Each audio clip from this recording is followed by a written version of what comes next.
The Witcher, Hexer, Chapter 15, The Coming of the Count.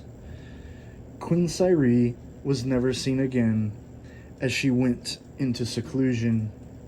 Duny and Pavetta built a legacy within an underground city palace for their beloved daughter they wished to see before they would die, still kept there by the threat against Ciri's life. No one knew where the mysterious S went.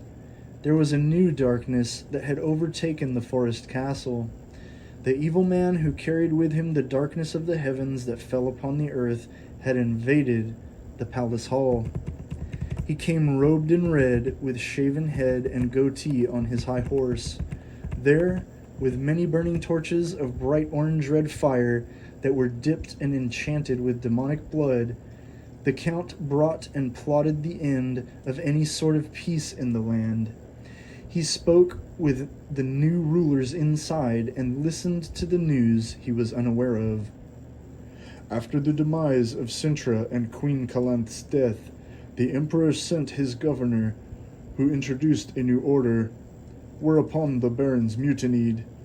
The leader of the royal guard spoke with the Count as he stood in the main hall. Not long ago you claimed they were fighting for freedom. The Count frowned as he drew near. As rumors lingered of the Queen's granddaughter's survival, the Emperor ordered an investigation. The rumors may be true.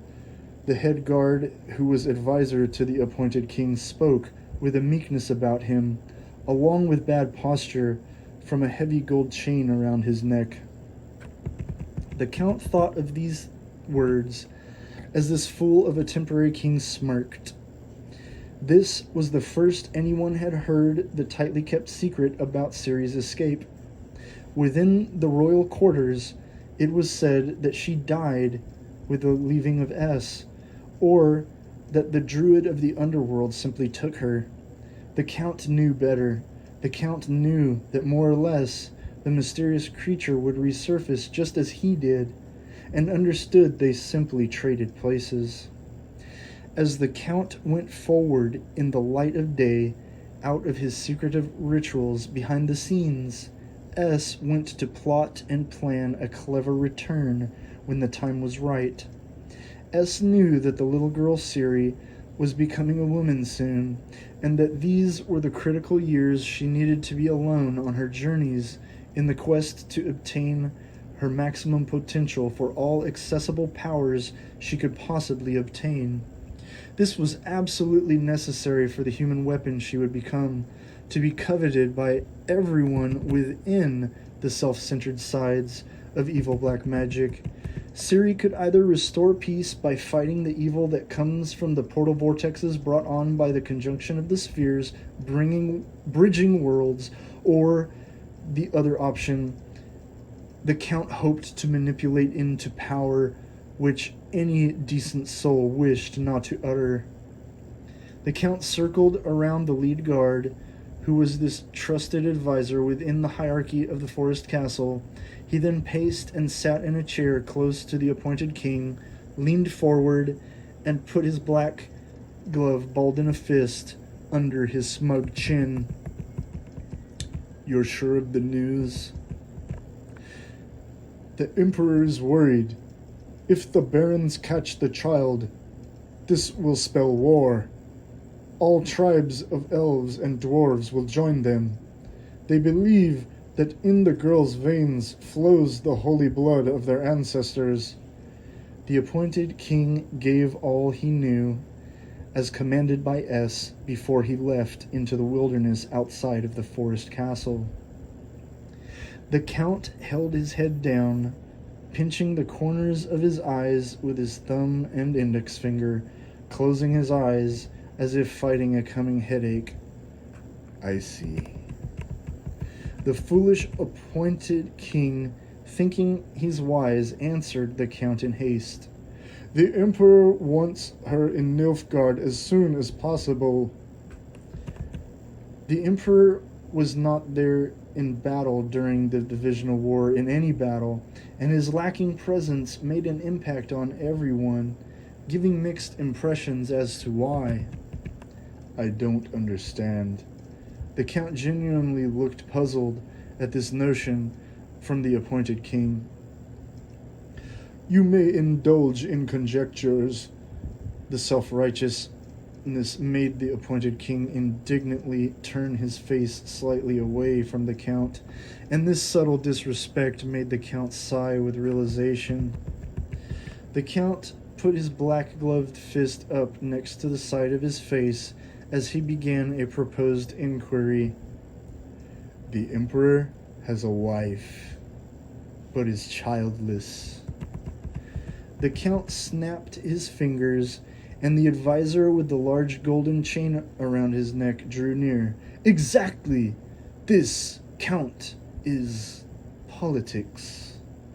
The Count then smirked with a short breath of a laugh. A fantastic plan. How do we realize it?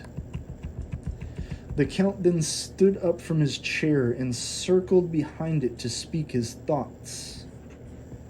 Those are territories with temples, fanes, and Militel, the shrine of the Earth Cult, whose priestess Naneke is above the law and shelters getaways under a cloak of compassion. The appointed king answered harshly with haste towards the Count's remarks. I deem that your intelligence and the character of the mission will prompt your action. The girl must be found.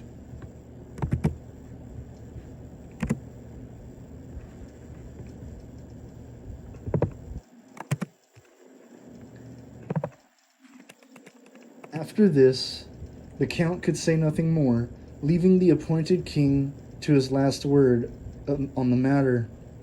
There was a heavy fog outside the forest castle, and the visibility while riding through was hard on the horse, although the creature was forced to go on. Geralt came to a point there after not returning to Sintra for some time.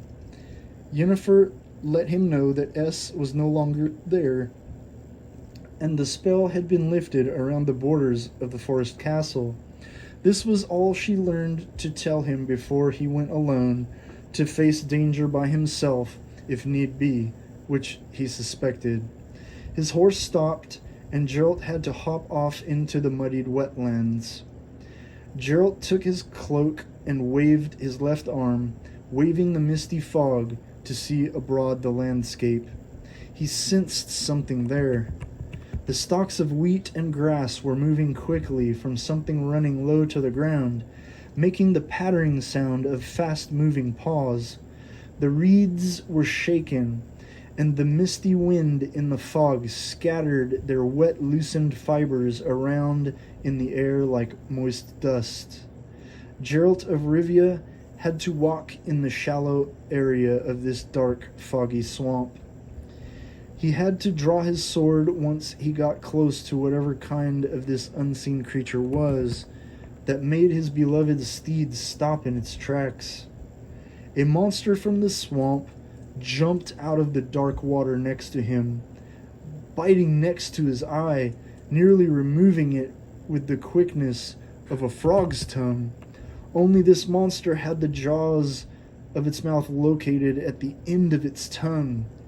Geralt cut off the end of the beast's tongue where the triangular-shaped mouth was, and then swung his sword around his head to hit the back of the emerging monster's back with a strong hacking motion, then stabbed his blade all the way in as much as the blade would go.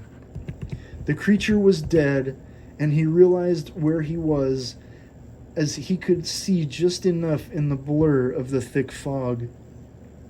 He was in close distance of the castle entrance.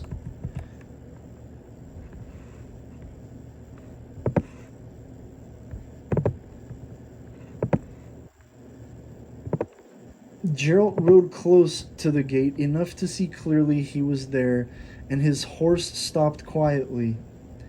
There was heavy snow falling all around the castle earlier that day, and Geralt was thankful because he had exhausted himself from riding without rest.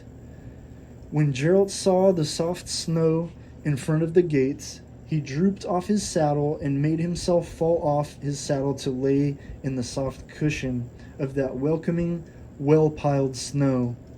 He was taken in and put to bed, where he was nursed back to good health. A soft voice woke him up. "Calm down, sleep."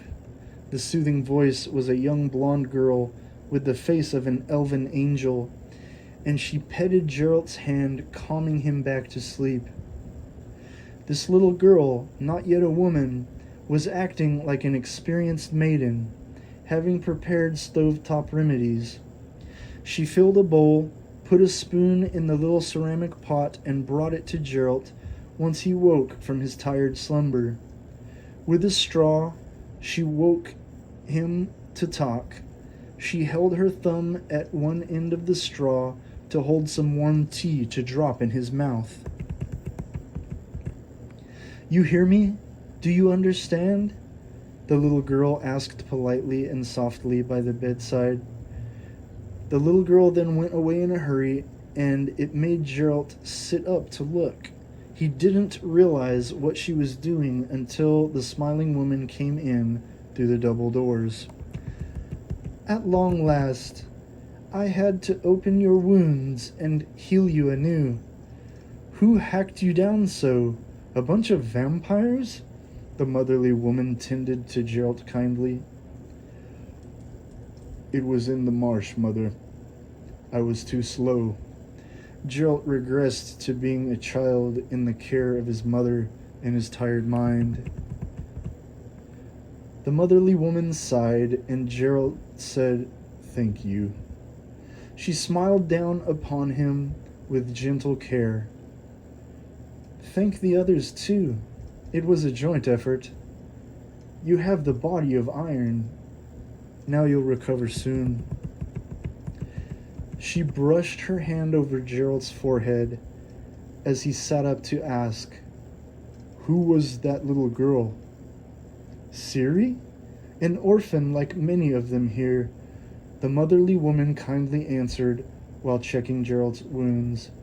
Geralt did not yet understand that Ciri was Pavetta's daughter, his child of surprise.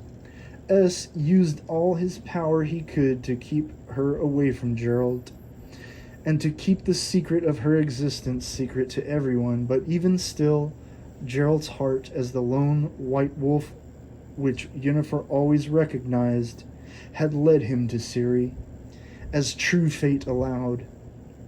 Geralt had to be a father to Ciri, since Duny was kept with Pavetta far away, in fear of her execution, if they were to ever return. Geralt was Ciri's destiny, bonded by fate. "We shelter them in these dangerous times. She's been through a lot, so don't be harsh with her." The motherly caretaker gave a warning to heed precautiously.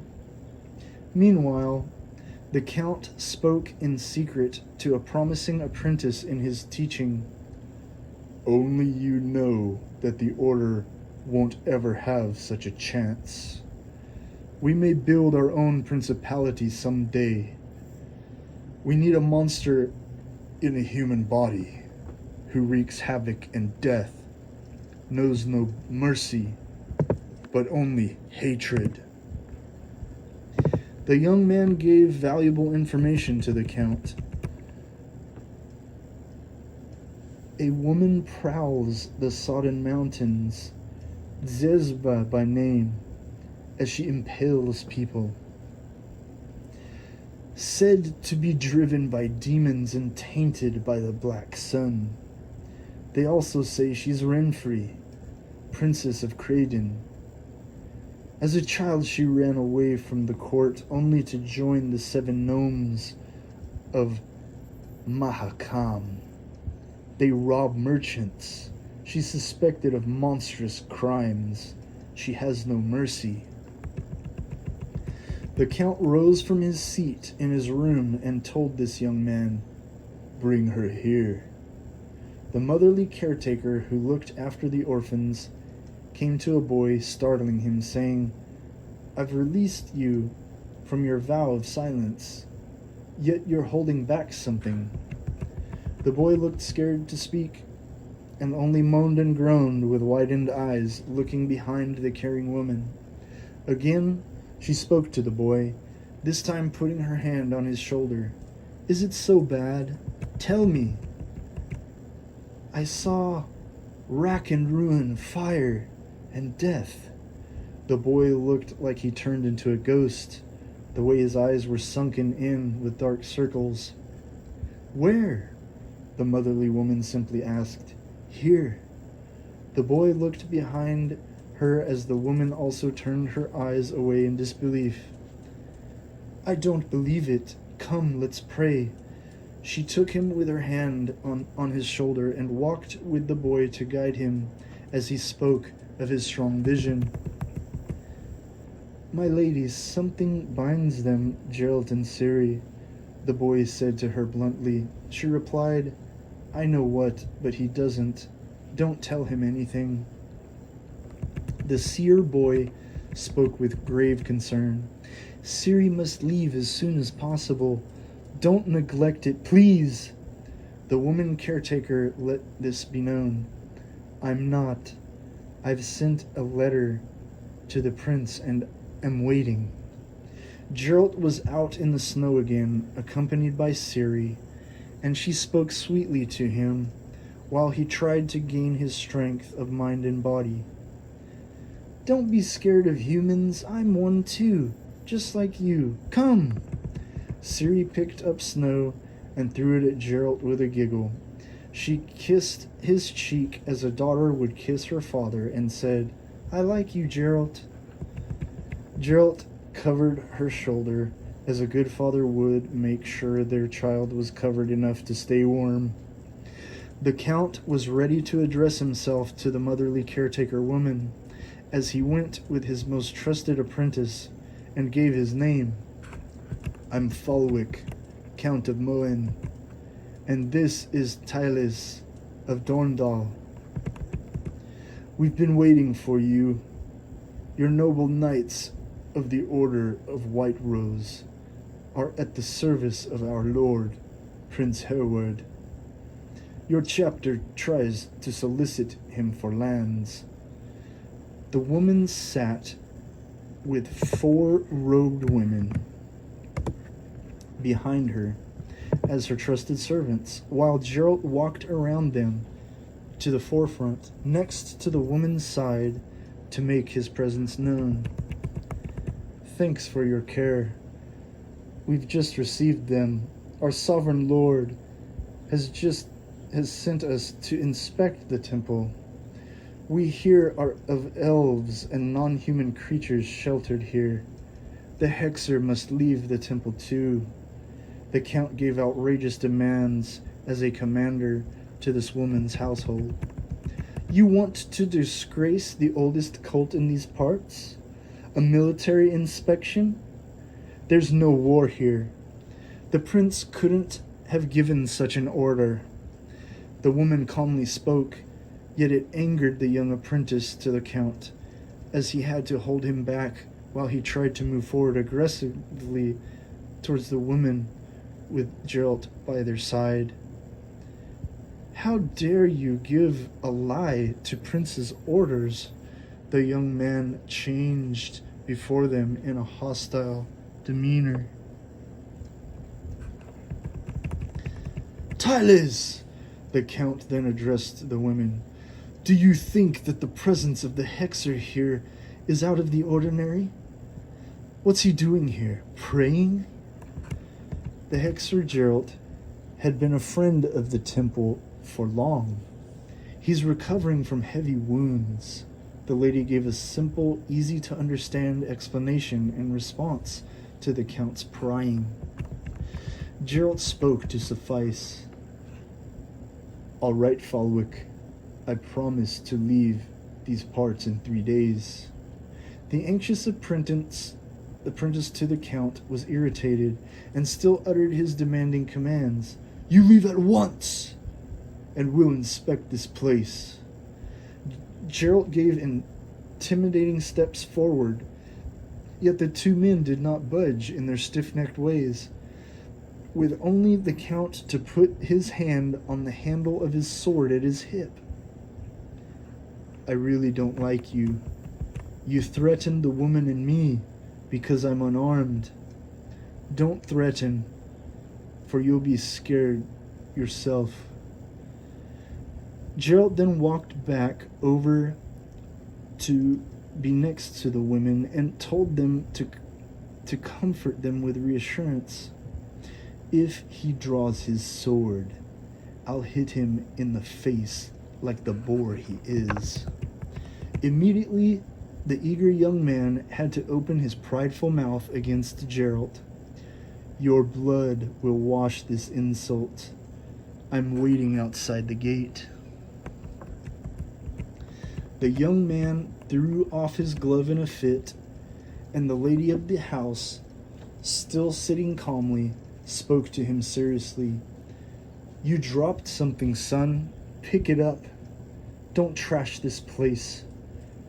Take this fool out of here, for you'll have trouble. I'll write the prince. Out with you now. The lady caretaker then got up and went to speak together with her household about what to do. Take her to Broccolon and hide her. That's where the emperor will not find her, if he's looking for her at all. She then addressed the Witcher as he held his face stooped down, looking at the crack in the wall. Gerald! He turned around slowly, with a look of hurt on his face. Why didn't you tell me? Ciri is Callanth's granddaughter. She answered quickly, as if to blow it off as nothing. Would it have made any difference? Yes. I'd have left long ago like I swore. I wasn't allowed to meet her. Because of me, revenge struck Callanth and Ciri. Gerald sat down in despair. How proud you are! The motherly woman snapped back in defense mode. What do you want? Gerald kept his vocabulary down to a minimum. Decide at last. If you want to be a man, be one. And with those words, she stubbornly sat back down in her chair. Gerald walked over to her slowly, bending himself down to get back to eye level contact, kneeling down and showing his white wolf signal medallion. You know what this means?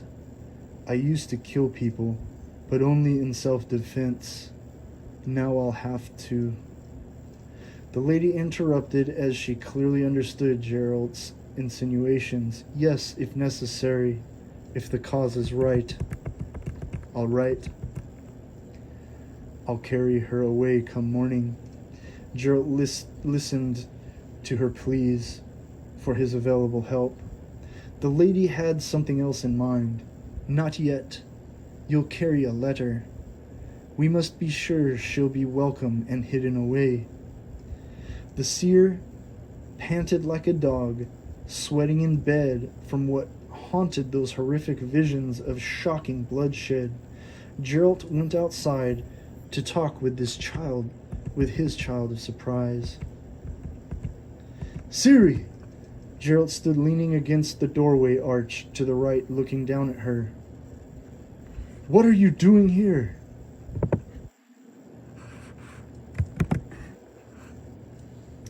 I want to come along. Ciri was just like her mom, and there was no surprise there from that child of surprise. Does Mother know? Gerald used the name Mother to refer to the woman who took care of Ciri. No, Lola said you must take me away, as time's running out. She's a prophetess.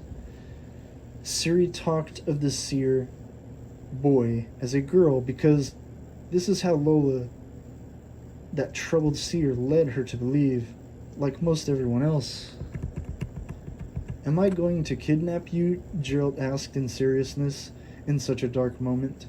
I saw my granny die, Sintra burn, and the things they did there. I'm scared. Lola doesn't lie. Gerald, take me away. Siri poured out her emotions from her sensitive heart. Let's tell Neneke. Geralt said this to see her reaction from her real truth. No, she won't let me. You must decide. I'm the child of your destiny. Lola said so. Siri was put back down with her boots back in the snow after she said these words. Good, Geralt said, as they held hands to walk away in the snow. No, the voice of the motherly caretaker intervened. I want to take her now, Gerald said, as a matter of fact. Still, the woman defied the Witcher. No. What if Lola is right? Geralt spoke as if trying to reason, but there was no reason. Some gangs came to Elander. It's dangerous, the caretaker said in all seriousness. She'll be safe with me.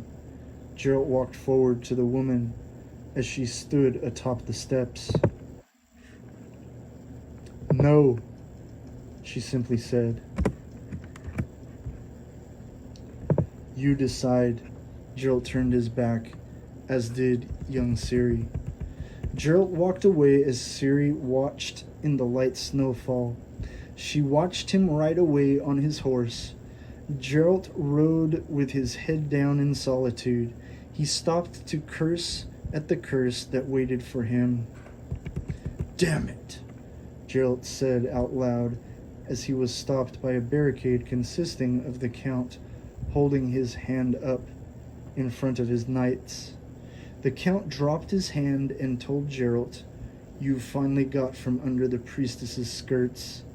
You insulted Tyles. Who dared you to fight? Fight! Soon as the Count repeated the word, Geralt hopped to his feet from his beloved horse and asked, Do I have to? A knight came forward and told Geralt, You must answer the challenge. I have to blindfold you. Then the grim voice of the Count, as the Witcher was blindfolded, said, To even the chances, you butcher. And all was black for Geralt. So he can kill me with impunity. And if I touch him, I'll swing, right?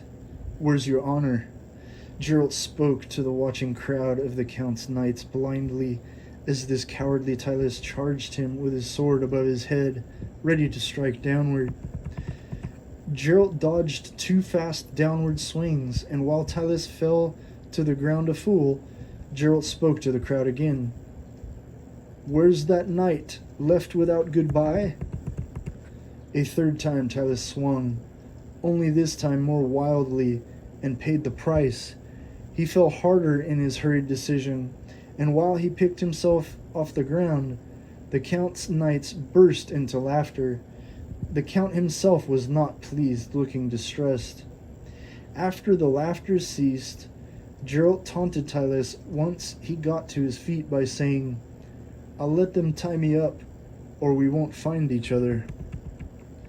Tyles yelled a battle cry in hot anger, only to be met with Geralt's first strike, breaking his blade while it smacked him on his face, knocking the arrogant Tyles on his ass. Tyles hollered on his back, as he now was the one made blinded, holding his bloodied face. The Count pointed at Geralt. Get him! The Count shouted, commanding the knights, but the appointed king interfered in the proposed execution. The appointed king shouted, putting his hand in the air, Hold it! Tyles got in the way of his own sword. Bad luck. The Count grabbed the appointed king by his chest plate and pulled him close to overstep his boundaries while Geralt was walking up to them now. The Count, unafraid, told the full king, You monkeys are all alike.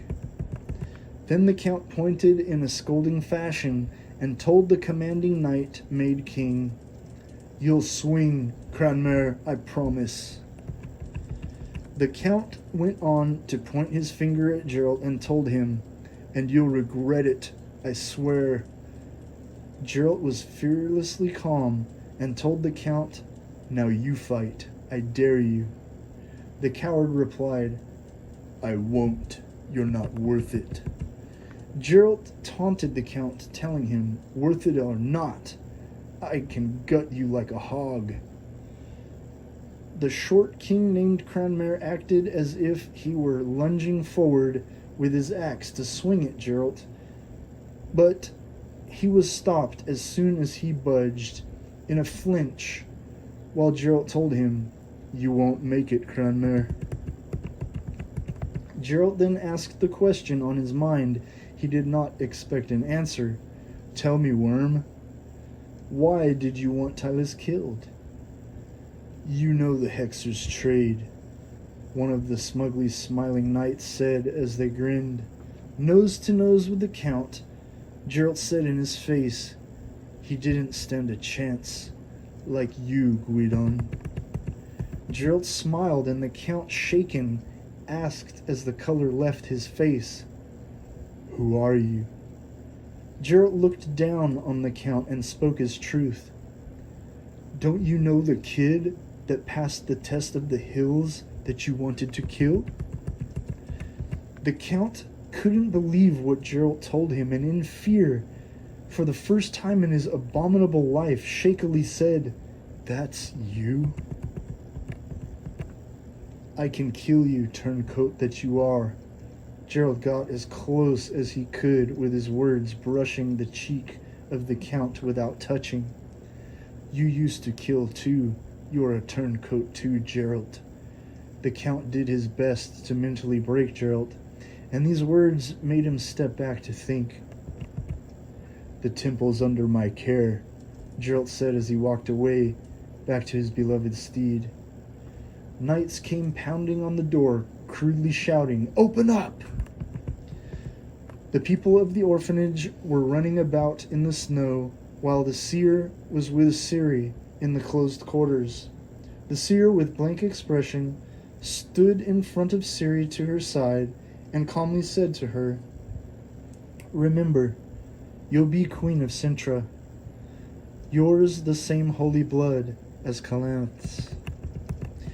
As they looked down at the plain children in the snow, the seer continued to speak to Ciri, "So you must act like a queen, not a child."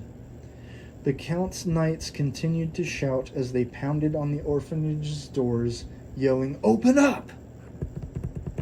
The motherly caretaker did not hold back to open her mouth. "Open the gate!" One of her maidens advised the caretaker. "Let them say what they want first." She replied in haste, "Anyone may enter here." The doors were opened, and many of the barbaric knights came in through the gates on horses, led by the hateful Count. He took over this old castle that was watched over by the motherly caretaker. That goddamned Count looked out the barred window. "Prince heard by the grapevine that Princess Cirilla of Cintra is hiding here. Under the circumstances, Prince would like to take her under his care." The Count tried to convince the motherly caretaker while she looked at him with welling eyes. "You have his letter?" she asked, hoping to hear some truth. Instead, the Count said, "She's here, right?" Fighting back tears, the motherly caretaker told the Count, trying to convince him, "She perished during the siege. Everybody knows that." "Enough! Where's Ciri?" "It's the prince's order," the Count insisted as he berated and badgered without end. "You lie, Count." The motherly caretaker's heart gave herself away. The soulless Count slapped her with the backhand of his glove, nearly breaking her neck as she moaned quietly as she could. With great dignity, she turned back to face him so that he would look into her eyes. She only said to him, "End of conversation." To mock her, the Count took her hand as she tried to turn and walk away. The bastard kissed the back of her hand in his while giving a hateful look as he slowly let her hand back down to her own side. He then proceeded to put her in a chokehold from behind. The Count forced the kind motherly caretaker to watch out the window, as down below 3 hooded guards tied an unrecognized woman and child to a post that she had taken under her care like many others.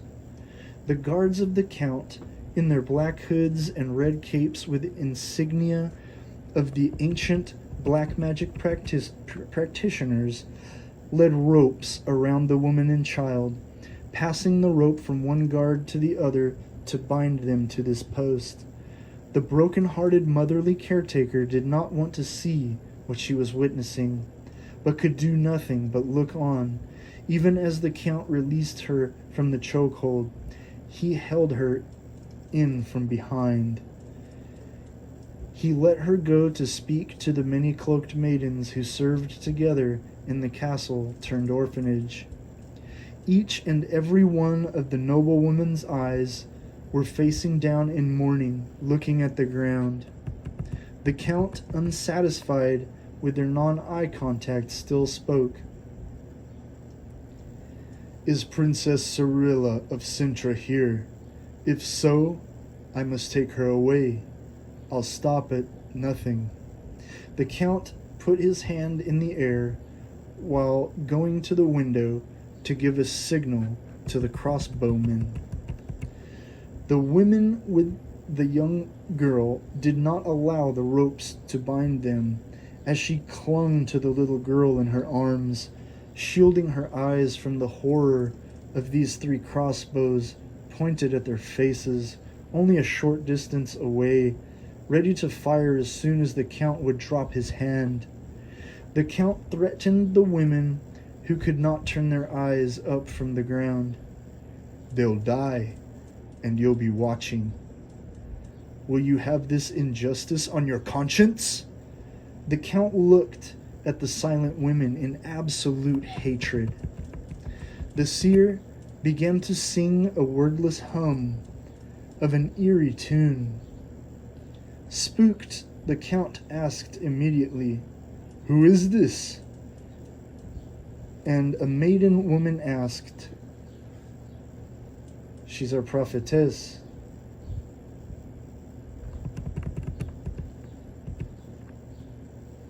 The seer gulped with a dry swallow in her throat as the Count stepped heavily toward her, saying to the short-haired girl pretending to be a boy, "So you know the truth. I see your future and that of Renfrey. You'll all die in a month. Spare us. There's still time. You can change your fate." The seer spoke with believability in her stark expression. The Count asked in reply to this prophecy, "You know yours?"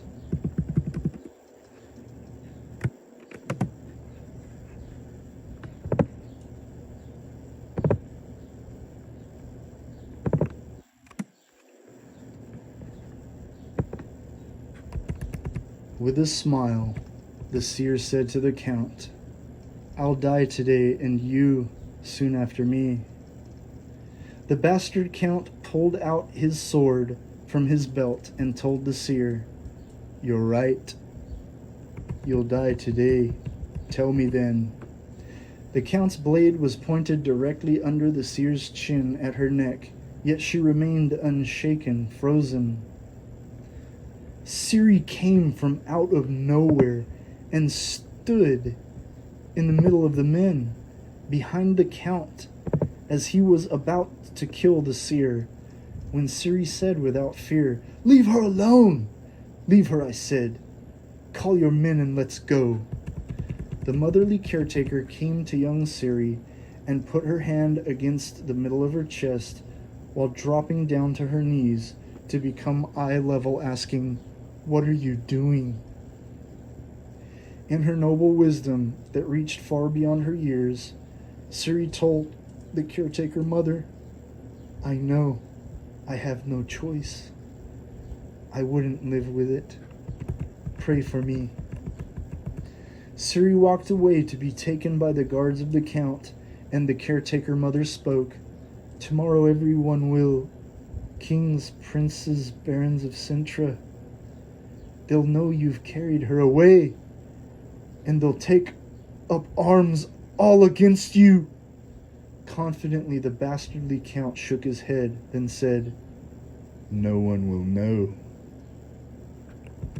Then, after the Count walked out of the room, Thales, with his bandaged face, walked behind, and in a single file line, the rest of the men followed, leaving the women in their despair. The seer had something to say. She looked as if she had already died and had become a ghost within her mind, as she knew the outcome.